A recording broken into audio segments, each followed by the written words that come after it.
По пауза од 2 години поради пандемијата, карневалската магија повторно го зафати Прилеп. Над 500 учесници маскирани во 15 на групни маски продефилираа пред присутните во центарот на градот. Оваа година нема гости од странство, само од Прилеп и Македонија, но организаторите и учесниците велат дека најважно од се е што се продолжи со вековната традиција за да таа не се изгуби. За Прилеп карневалот значи голема традиција и драго ни е што повторно после 3 години, после така наречената пандемија се врати назад во Прилеп и успешно да продолжи да се организира и во наредните години. Овој карневал за Прилеп и за општината значи многу, затоа што значи всушност негување на културното богатство, пренесување, промовирање и сето тоа за чувување на нашиот идентитет. Секако карневалот и маските беа во духот на добро познатиот прилепски мајтап и шега. Кој ќе жени или кој ќе мажи во Прилеп требало да плати арач на црниот арап од 300 минца. Сега тука имаме скржав поп кој нечи да плати арач и му дава во натура да му крсти деца, закопа без пари да биде за црниот арап, а како кум па канете Крали Марко. Сега ќе видиме тука на централната бина дали ќе успее Крали Марко да ја земи невестата од црниот арап.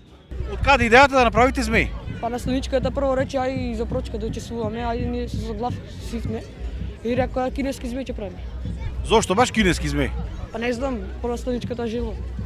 Годинава најпознатата прилепска маска, прилепските мечкари, кои се дели од организацијата на фестивалот, продефилираа после подолг период со нови костуми и кожи.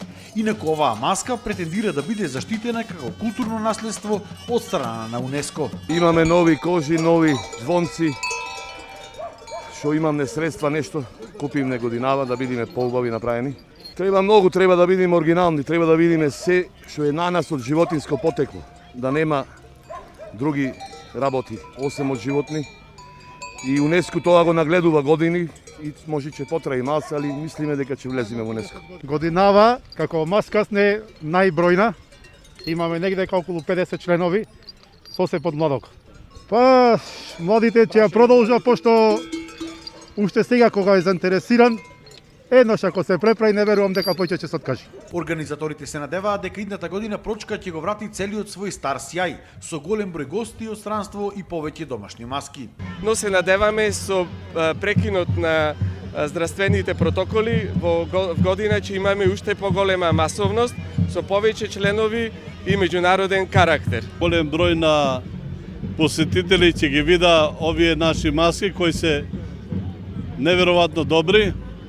Може ќе трае пократко, но е сеофатно. Традицијата прилепска ќе се прикаже. Маските ги оценуваше жири комисија, а за најдобрите имаше обезбедено награди. Карневалот се затвори со концерт на групата Фолтин.